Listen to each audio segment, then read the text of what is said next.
Welcome to Current Conversations, a podcast imagined by Be Alive and Rivers Are Life, where we discuss freshwater systems, the important role that rivers and watersheds play in our world, and how educating conservationists leads to a healthier planet. Thanks for joining us for this week's episode and for being part of a ripple of action that's creating change. I'm Julie Urjeski, Impact Manager and co-host of our show. And I'm Ariel Roth, Community Manager and your other co-host. In today's episode, we're talking to two filmmakers who have helped amplify the work of many change makers and river heroes. Cliff Briley serves as executive producer at Be Alive, but comes from an eclectic background in casting, sales, and filmmaking. Cliff has considered himself an environmentalist from a young age, and with two young kids, his involvement with Rivers Are Life isn't just professional, it's personal. Our other guest, Mark Iverson, is Be Alive's creative producer. Mark co-created, co-wrote, and co-directed Hulu's former #1 web series, Dorm Life. He also runs his own studio, MSI Films. We may work with Mark and Cliff every day to help get Rivers Are Life films out there, but today we're excited for you to get to know them a little better. Amazing. Okay, so Mark, your journey from co-creating the web series Dorm Life to founding your own studio, MSI Films, and now working on Rivers Are Life films, sustainability docuseries, it seems like it's been like a really inspiring career path, a lot of different areas. Can you share with us the story of how it is that you ended up here with Rivers Are Life and what motivated you to take the paths you have taken? Yeah, sure. Well, it's been a wonderful journey getting into the unscripted space in the last few years with Rivers Are Life. I come from a more narrative space. Like you said, I did a web series, a comedy web series, and a lot of the work I've done with my own company has been more narrative based. But I have done documentaries in the past, and it was something on my heart to get more into the documentary space. And this just came up. Honestly, it was a job description on LinkedIn that I applied for. It was great. And I was like, this sounds amazing. Be alive. I want to be alive. And Rivers Are Life, Rivers water, I'm 90% water or whatever it is. So let's flow with it. So right away, it was just something I clicked with and felt called to. Sustainability has been something on my heart for a very long time as well. It's something me and my wife are we really care about when it comes to not only what we do personally, but the companies we work with and the things we put out into the world and my work. And it has been a long journey to get here, but the Rivers Are Life project has really opened up my eyes a lot to what I can do and what films can do in this space of sustainability, because sustainability is something that's that we need to take into account for in every aspect of our lives. And the fact that I can do that with my work and with my filmmaking and producing is just something that's been really wonderful. And it's also, like I said, with my wife, we really, really care about what we put into our bodies, what we put out of our bodies, how we talk, how we interact with the world. And it's been really something that I've been inspired. You said it's an inspiring journey that I've taken. Well, I've been really inspired on this Rivers of Life journey as well. And it's something that, when it comes to specifically filmmaking, this has taken us and these stories around the world, and it's something that is really great to look at different, traditions and different people around the world, different institutions, different organizations that have really, made me up my game when it comes to how I personally interact with the world. And it's something that I like I said, it's on my heart and I really care about. And I'm just really excited to continue to tell these stories and spread the word and spread the inspirational organizations. These organizations are doing such great work. We just sit there with a camera, we just talk about how we can edit it properly in post, but it's the people and the groundwork that's being done out there. That's the most important thing that we just get to highlight and put a camera on. And it's so wonderful to do that. I love hearing that from you. We don't get a chance to just hear these aspects from you guys often. Cliff, before I ask you a question, I do just want to say I recently learned about how you say yeah when, like, in meetings and everything, is your active listening, and I really appreciate it. I just told KRG how much I love that you do that. And I have been watching you through that, like, nod Now, like, I wonder if at some point in time during this interview, Cliff will just out of habit be like, yeah, like, Yeah, most likely. because I'm like watching you nod and I'm like, oh, look at Cliff. Like, he's trying so hard to not like respond to that. But Yeah, I you, just turn myself on mute. That's the trick. yeah. Nobody has to hear You it. have a storytelling style that really emphasizes like connection and creation and collaboration. How do you translate that into your work here at Rivers Are Life and also use it to showcase the significance of rivers around the world? Yeah, great question. I love Mark's response. We are kind of we're just the camera people in some sense. We're there to capture the amazing work that these river heroes are doing, boots on the ground or in the water. We're there to reflect what they have going on. And that, as far as the collaboration, that's just always been my approach. Maybe getting back to the active listening that you talked about. I don't know if that'll make the cut, but I am a person that likes to lift people up, and I understand that nobody can do this work alone, whether it's filmmaking, whether it's protecting and preserving a river. It's a group effort. And so that's always been a focus of mine, is to highlight and bring forward those skills that everyone has and kind of help unlock that for them toward this group effort of creating an amazing film or a TV show, whatever it might be. Collaboration is always key because we're not a one-man band. So that's been a real focus in my career, and I've brought that to Rivers Are Life, working with Mark and Kate and Zach and Pip and the amazing team we have on studio and even across the company. It's just everybody is so skilled and so talented at what they do that working with them it's just been a very natural fit as we connect with these river heroes and bring their stories to life. Yeah, I think we've seen firsthand the talent that your team has for, creating these films. They are visually stunning. Just like very powerful stories. So I want to get into the nitty gritty, the technical aspects of that for just a second. We know that with every artistic choice, every color, font, even music, style, editing, how you put it all together, those can convey messages and emotions and feelings and things that you want to associate with the film. So can you talk about maybe some of your stylistic choices that you both make when creating Rivers Are Life films and how those tie back into sustainability, uplifting these individuals, anything along those lines?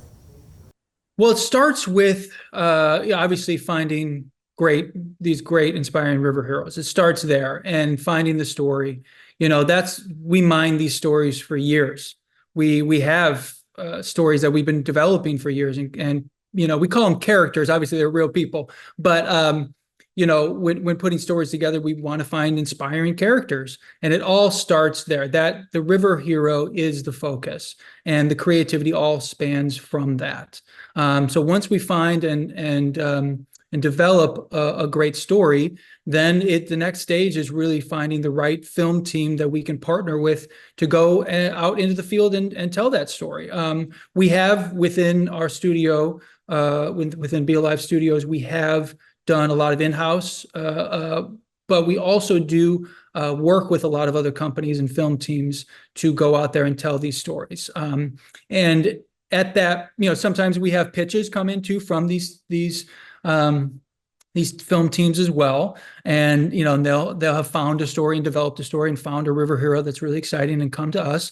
But either way, once we find the river hero that's super inspiring and we go out and want to tell that story, we find the right film team to tell that, and that's really the start of the style. When we find the right partner, they're going to have a director, a producing team, a story person, a lot of times a story producer, and they're going to be able to find, okay, this character and this person and this atmosphere in this region, we can shoot in this way to really accentuate the beauty of this area, but also the struggle of the pollution in this area. And we're going to shoot it this way, and we want to do our our interviews in this area over here, because it's going to really inspire people to show what they've built. And then, that comes down to even the questions that are asked and how to creatively ask those questions to get great answers that are not only inspiring and informational, but also feel, colloquial and feel like they're just people being people. Picking up where Mark left off, I just want to add that we do encourage our film teams to bring their unique style to the table, because while we want a unified and consistent product, and I feel like we've done a great job of really finding the balance here, but we want Rivers Our Life to have that unique style that everyone knows this is a Rivers Our Life film, or this came from Rivers Our Life, the Rivers Our Life team. So we want it to be recognizable, but at the same time, we want creativity to flow back and forth. And so when we're working with our film teams, we do let them know that it's okay if you want to have a little tweak to a graphic here, or you have an idea to, like in Study Aboard, if you want to do something a little different with the credits. We talked about doing a film strip and adding some old photos of the river heroes when they were young, and it was kind of a fun kernel of an idea that I had, and then we turned that over to the film teams and the editor, and he just really brought it to life. So just an example of one of those times where we kind of gave them the keys to the kingdom and see what they come up with, and then and as executive producer and Mark creative producer, we are able to kind of craft that in post as well, and make sure that it is still kind of sticking to our brand, so to speak. Just like we obviously have challenges occasionally on the podcast with internet connections and Zooms and people having to jump off. What are some challenges that we face with our films? We tell these great stories that sound all wonderful in the filming process when you guys say it all in that way, but there are obviously challenges. What are some of those, and how do we work to overcome them? Well, filmmaking is problem solving. It doesn't matter if you're in the unscripted space or the scripted space. Doesn't matter if you're making, honestly, if you're whatever kind of content you're creating, problem solving is the name of the game. And so a lot of times, as creative as we get and as fun as it is and all this stuff, there's always going to be hurdles. Right now we've been trying to develop a story for over a year that has legal issues that the River Heroes we're working with, not to name names, we're having legal issues about them signing documents and that we want to sign, and they don't want to, and they're redlining things that it could be as simple as legalities of things. And when you're dealing with people telling their story, it's personal. It might be their profession, but it's them, and they're the face of their organization, or they're a lot of times going to be not only the River Hero, but they're going to be speaking for thousands of other people that aren't going to be able to get to talk, aren't going to be able to get to tell their story. And there's a lot on their shoulders. And so a lot of times it's just working to make sure that they feel comfortable, that they feel heard, that they understand that we're trying to prop them up and tell their story and spread their word and help their organization and all that stuff. So a lot of the hurdles we do is just making sure that the River Heroes and the organizations we're working with feel accepted and excited and want to tell their story with us. Then of course, like we just had here, there's always technical difficulties. Cameras jam and weather hits, and we on just a film that we're in post right now, we had to delay some shoots here and there, and we're later in the post process because of weather, and we wanted to go, and it's a Florida story that we're dealing with the super clams down there, and only certain times can we actually go film in the lagoon, and so, okay, we got to cancel this day, we got to shoot next week, and so we got to solve that problem. And there's always going to be difficulties with filmmaking, but producing, a lot of times, especially producing, a lot of times with filmmaking, directing, or, if you're on camera talent, we try to minimize the problems there, and you try to be more creative, but producing is where the problems have to be solved, because at the end of the day, the buck stops with you. And so, me and Cliff, put our heads together every single day to make sure, okay, what problems do we need to solve today? What fires do we need to put out? Who do we need to discuss this with? And how can we move forward? And we do it calmly, we do it collectively, but it's all in service of making sure and tell the best story. And so we just put one foot in front of the other and figure out what we have to do. And it could even, in the edit room too, there's so many problems that arise. Oh, we didn't get that sound bite. Okay, what do we do? Do we do VO with that? Do we do a pickup shot? Do we tell it another way? Is it visually, can we get this across? There's so many, pre-production, production, and post-production. There's always problems to be solved. And we're always trying to make sure that the story is best told, the characters come across great, and also that it comes to the vision that we've all had in our minds. Yeah, and thinking about all the problems and just the challenges and the time and the energy and all this effort that it takes to produce this film at the end of the day, it's really remarkable. And I mean, now we've got 16 films in over 5 countries, or just 5 continents. Still, that's wild to me. We're always curious to hear what sticks with people. We ask a lot of our guests, like, we're always curious just to hear. So we'd love to hear that from you too. Like, what's a moment, maybe even behind the scenes or something you've seen in editing or a story? What's something that stuck with you and really made you think about Rivers Are Life and the people we focus on? It's a great question. I think for me, it's maybe Cash Daniels, one of our earlier and our still our youngest, has the record, I think, for the youngest river hero in our sphere at this point. Just the passion that he has for what he does. He spends weekends and evenings after school. He's just so uber focused on cleaning up, the rivers around Chattanooga where he lives in Tennessee, but also inspiring the next generation of young people to take that torch and follow in his footsteps. He's just such a remarkable young man, and just that connection that he makes with young people and all the way up to elderly people. Like, just I think everyone can respect what Cash is doing and want to be a part of that. So just to see the way that he's been able to connect is really special. Yeah. What about you, Mark? Yeah, absolutely. Cash is very inspiring. The two that came to mind, I was on the ground actually for Keepers of the North, for the story, but up in Alaska. And that organization, and Chris Pallister with that organization, who runs Go AK up there, Gulf of Alaska Keeper, he's incredibly inspiring. I was there on the ground. I got to interview him. I was there doing the actual producing in person. And he not only is inspiring in the sense that he runs the organization and he's been doing it for decades, and he's inspiring so many people, and it's very harsh conditions up there, but he turned it into a family affair. His whole family is involved. His wife is a professor, and she is involved with everything and goes out on the cleanups as well. His children, and all the volunteers that he gets, it feels like a family. It feels like people together going out there, inspiring each other.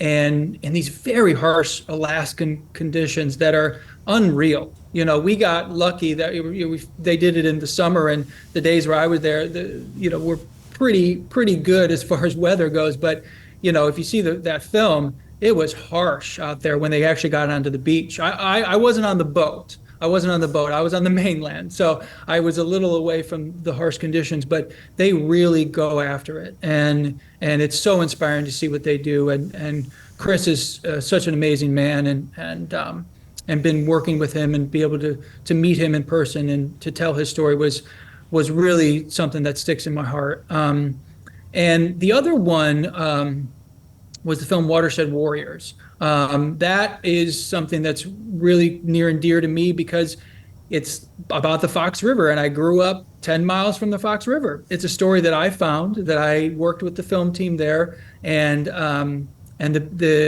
team there of Jenny and Gary with Friends of the Fox River are incredible. They work with kids and they bring them out of the classroom into the stream and teach them about the river, about the pollutants, about how to keep it clean, about the animals and the wildlife, all of it, and they do it right there hands on. And it's really, the film is inspiring, the film is great, but they are just such a wonderful organization, and it's obviously just something. I grew up 10 miles away from the Fox River, and I never had heard of what they were doing, and I'm so glad that we told their story so I can spread the word. I even had a great conversation with a friend of mine from high school's wife, who was inspired by the film to become part of the organization and help with them, and went to and she's a mural artist and does those. She wants to work with them more and is trying to talk with them about things, and loved the film and reached out to me on Facebook. I was like, I'm so glad you told the story about the Fox River. I didn't know about their organization. I'm so glad I know now.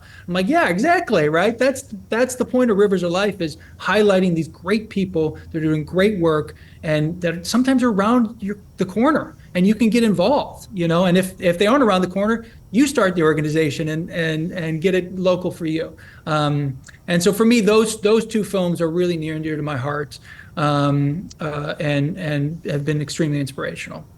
Thank you guys for sharing those. It is really interesting to hear, because I do think almost all of us within the organization or who we talk to have differing films. Like, it's been across the board. And even if it's the same film, it's different moments in it. So it's cool to see and talk about. But you guys have both mentioned, both in your personal lives and in the films, an importance of environmental stewardship. So for individuals who maybe want to get more involved in river conservation or protecting their watersheds or anything like that, what advice would you give to them?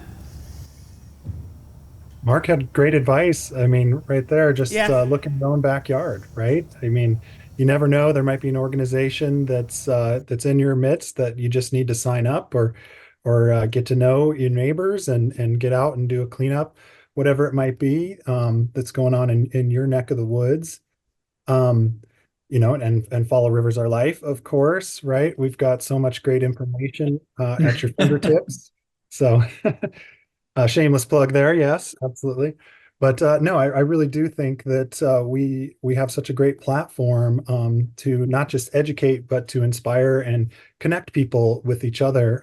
Just not just the River Heroes, but people who may be inspired by those folks.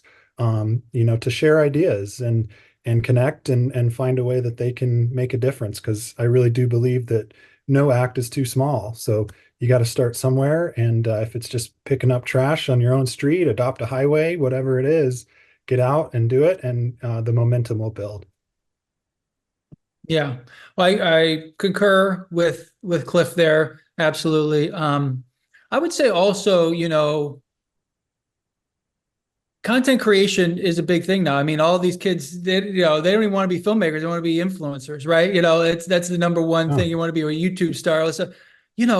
Get out there and connect with people, help tell people stories. I think that's one of the things I really like about Rivers of Life too, is I think we inspire other people. We make really high quality films, and we look at this as producers and filmmakers, but there's, a 15-year-old kid out there who's got a phone running around and says, what content do I do today? Go to the stream, look at it, get some beautiful photos, and you see, oh, there's some trash there, pick it up. And it's okay. That's okay. Do it on camera. That's fine. Do it on camera. Show other people that what you're doing. I think, everything's about eyeballs these days. And I think the more eyeballs we can get on conservation and people inspiring others at a grassroots level, you inspire two people, they inspire two more, and it goes exponential. And I think getting younger people involved in cleanups, in education, in understanding and connecting with organizations that are already established, that just goes a long way. And I think, I look back at my journey as a filmmaker, and, YouTube was started when I was just finishing college. But if I was born into YouTube, I would love to start from ground zero as far as like how to create content that is good for the world.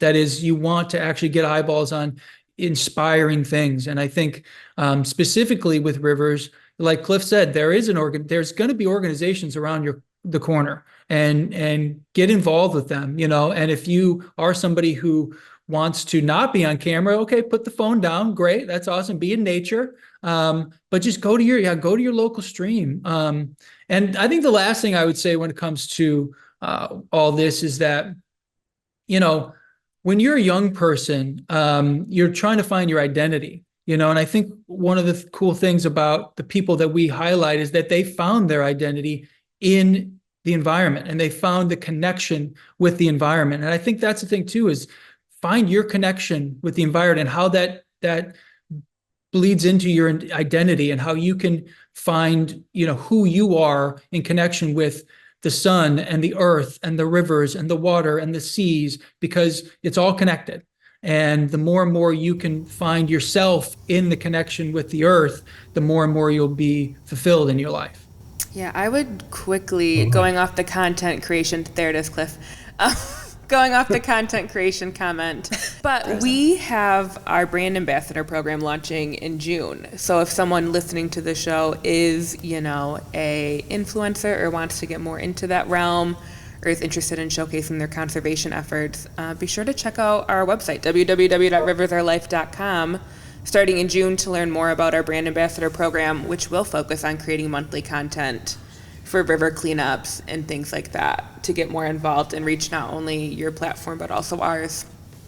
Well, finally, before we start to wrap up, Mark, you mentioned, you know, the impact of 2 eyeballs becoming 4, becoming like just increasing exponentially. So I wanted to ask you, you know, in terms of growth, inspiration, what are your hopes, both of your hopes, for Rivers Are Life? What do you see coming up? What do you hope this becomes? Yeah, well, you know, continuing to tell great stories and expanding upon them. You know, like you said, you know, with 16 films, we got a lot in post right now, 5 continents. You know, I think the more and more stories we can find, the better. You know, we're dabbling into new forms of distribution and trying to get the, you know, the word out more and more with what, you know, what platforms we're on as far as, you know, the films. And I just hope and continue that it just grows and grows and grows. You know,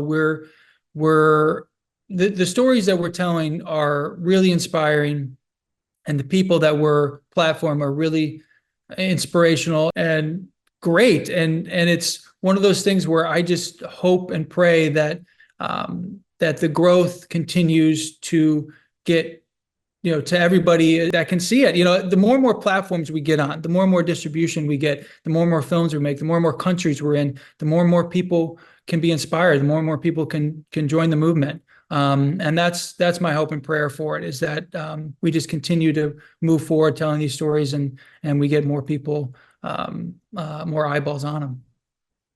That's great. Yeah. I concur, Mark, and on a global scale, that's definitely my vision for Rivers Are Life as well, and my hope. But even on a more micro level, I just wanted to throw this quote out there. The greatest trick the devil ever pulled was convincing the world he doesn't exist. And so I feel like it is the, you know, the devil, you know, in a sense. I hope that everybody who's affected by Rivers Are Life can never walk by a stream again and see trash and not do something about it, you know, because I feel like we do turn this blind eye. We get so numb to it almost. It's like there's trash in the streets, there's trash in these ponds and the streams, and someone else, you know, will come by and pick it up. And I think that attitude has really, it's led to a lot of these problems that we're seeing and watching these river heroes try to tackle. You know, just looking at Study Aboard, just the millions of pounds of trash that they've pulled out of this same lake, this same river every single year, year over year. You know, it's always there. It always comes back. And so unless we, you know, stop that upstream and keep that from happening, you know, it's just going to continue to get worse. So that's my hope, is we just open our eyes and see what's right in front of us, and all do our part, because like I said, no act is too small. So start in your own backyard. Yeah, I think we're with you on those hopes. Those are some good goals. And we are excited to see those goals come to life and to continue to see what content you guys push out. You know, it's fun for us too. We never fully know what's happening on your guys' side. And then some of it's just little surprises when we see it. It's always fun. Thank you guys for both being guests on this week's episode. Yeah, we really Thank you, appreciate guys. it. So Yeah, nice to thank you talk so with much. you. Thank It was you. a pleasure. Absolutely.